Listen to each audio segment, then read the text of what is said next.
Hi, everyone. This is Joe Riggio, your host with Socially Joe. Can you believe it? I'm on episode 24. One more, and I'm at the big quarter. Woo!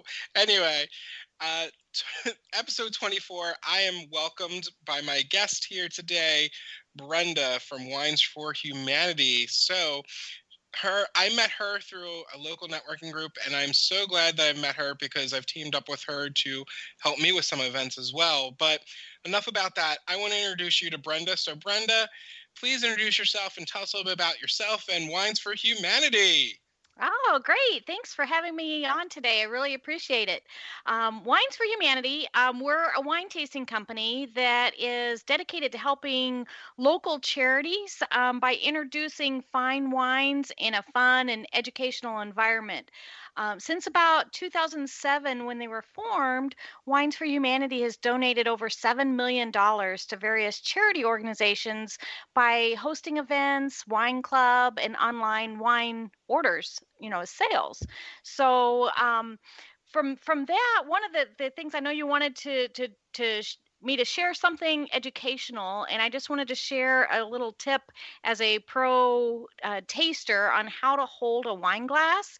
And the tip is never to put your hand up on the stem of the glass, but to hold the stem with three fingers and then wrap your little finger under the glass, and that'll help give you stability, especially if you're in an environment rubbing elbows with people, after COVID, of course. And it prevents your hand from warming up your wine and slipping out of your hand as well. Oh, that's awesome. That's great. So, I know you mentioned a little bit about Wines for Humanity, but how do they help local or nonprofits, whether they be local or nationwide? Tell us a bit more about how they help those nonprofits. Well, what we do is if any of the local charities are having silent auction, we're happy to donate silent auction gift certificates for a 6 bottle tasting that's good for a party up to 18 people. The charity gets to keep the money that or funds raised from auctioning off the item, along with a portion that's raised during the event from wine orders and sales. Nice. So, I know you mentioned with the nonprofits and how you fundraise and whatnot, but what charity do the funds go to? Or is it more like, can you split it amongst different charities? Do you pick certain charities? Tell us a little bit more. Yeah, actually, Wines for Humanity is really passionate about helping homeless families with children. That's the default organization. But when you host a wine tasting event or party or place an order online with me, then you're able to choose and designate the charity of choice that you would like to support. And if it's not in the system, I can certainly add it as well. Oh, that's great. I love this for Wines Humanity. You have great times and help a good cause. So, how did you actually get involved with Wines for Humanity, Brenda? You can give us as much detail as you want on this. Okay, sure. I was actually working on a committee for Florida Cancer Specialist Foundation, their big gala event that was coming up, and was offered one of the charity certificates as a donation. And I'm like, ooh, tell me more about this wine and charity. That would allow me to pair up my passion for wine and a heart for helping people both together. So for me, it was a win-win solution. Oh, that's great. So, what I know this. I have this question. I can't wait to hear each one on this. But we had talked about the different things with the tasting the wine. You did do a little tip, but you have the 5 S's that you mentioned.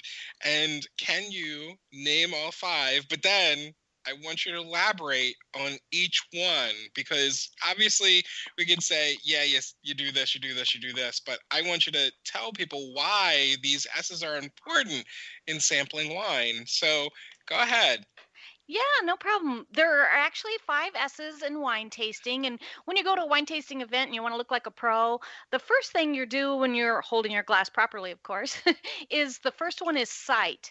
Taking a look at the color of the wine, see if there's any miscellaneous materials in it, and looking at the color. Is it a deep golden color if you're drinking whites or slight? Looking at how well the wine looks and of even color when it's in there. The second, I'm sure you've seen people swirl their wine. They're swirling it and swirling it. And what that does is it helps to open up the bouquet of the wine. Likewise, you can see the residual sugars that are left on the glass as well. So after you're done swirling it and sticking your nose in there pretty deep, it's a good thing we don't have audio here, right? Or visual. But you take a nice deep sniff, and sometimes it's helpful to close your eyes and let your imagination, what am I smelling? Right now I'm tasting one of our Sauvignon Blancs from Lobster Key from New Zealand. It's beautiful, and I'm picking up lemongrass flavors, lush passion fruit. So really, enjoying the different senses. So not just tasting wine, but actually sniffing it and enjoying it. The next, after you've gotten a chance to get a preview of what it smells like and what aromas you're picking up and some of the subtleties, then look at and taking a sip. And I always suggest a reverse whistle, like more of a sucking in motion, a reverse whistle, so that you allow the wine to get to all parts of your tongue. And the first sip can be a little I guess shocking to your system, especially if you switch from one varietal to another. But taking that first sip, taking a second sip, and then just sitting back and savoring it, and really paying attention to what you're tasting, and that'll help you enjoy wine and some of the different characteristics that you'll find in different varietals and years and terroirs. So that's very interesting that you said that. And I just want to, I know you've already touched bases on these, but the site Swirl, Sniff, Sip, and Savor. I mean, I go to these wine bars every so often before COVID, and I would see people swish and taste and all this other stuff, but I never actually got it. And I'm just like, okay, but now that you've actually elaborated and told me more about this kind of makes sense now why people swirl the glass to see like the things. If they smell it and they see it, they sip it, and they want to. I never knew. Yeah, yeah. It allows you to really enjoy it, and slow down and thoroughly enjoy what you're taking in. Yeah. I have to learn to do that. I still just drink the glass and I'm like, oh, okay, I'm done. um, with COVID being around, how are people handling the taste testings? Because obviously, you mentioned that you do tastings, but how has this impacted you in any way? How are people Oh, being affected? yeah. Yeah, it definitely has. Normally, our tasting parties go up to 18 or 20 people. And if you have larger events, we can accommodate that too. But the typical in home or in business tasting, people are still booking tastings, but they're doing it in smaller groups of 10 or 15 at the moment, or choosing to hold them outdoors and kind of keeping people a little spread apart, on a pool deck or under a canopy, or even in a roundabout.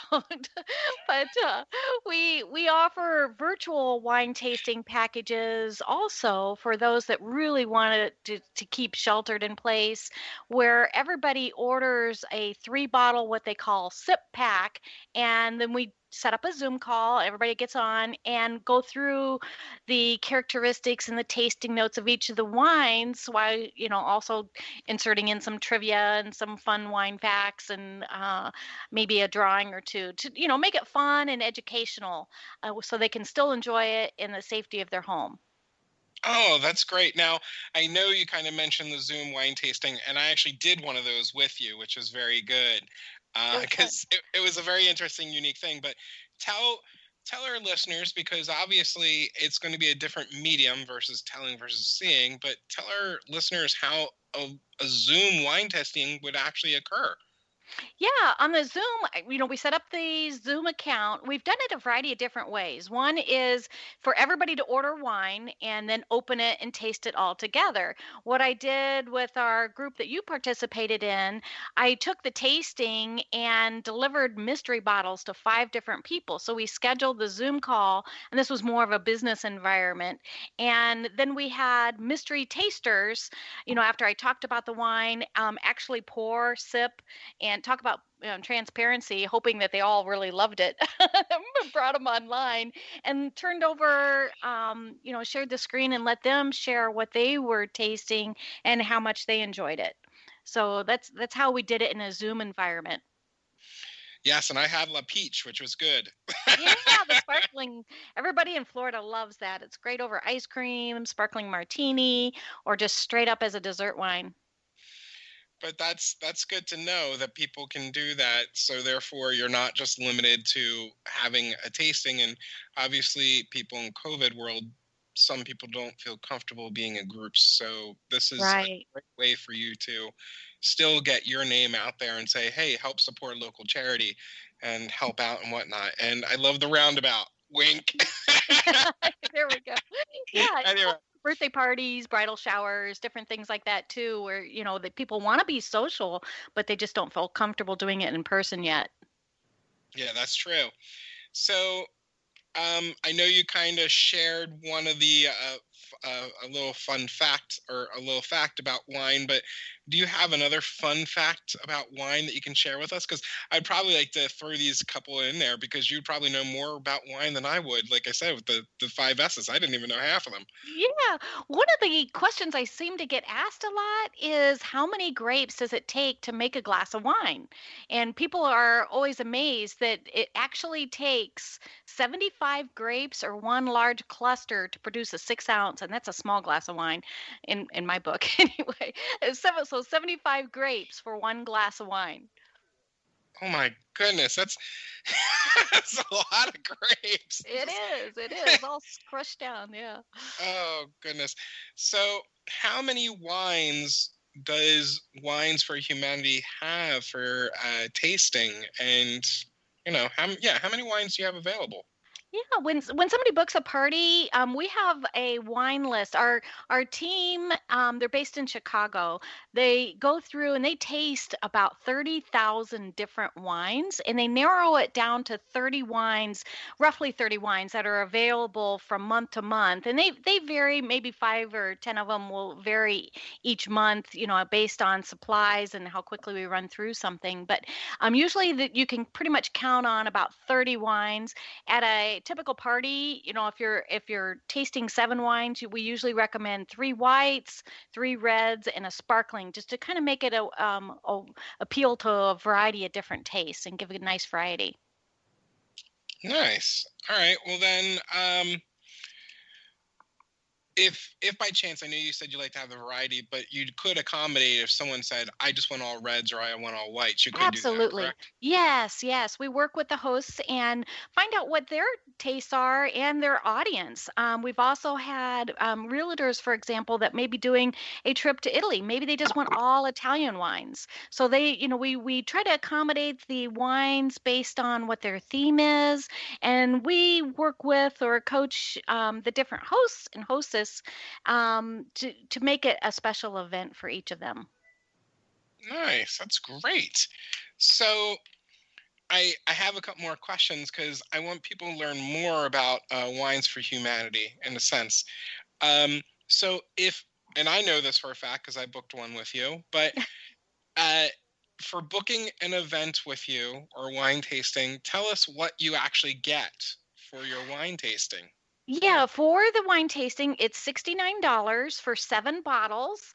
And I come and I go through it. I bring the glassware with me, so you don't have to worry about having nice stemware, clean up, of having to wash glasses and so forth. So you get the 7 bottles, and it's about a 2-hour presentation as we go through. We talk about food pairings, educational tips, and inspiration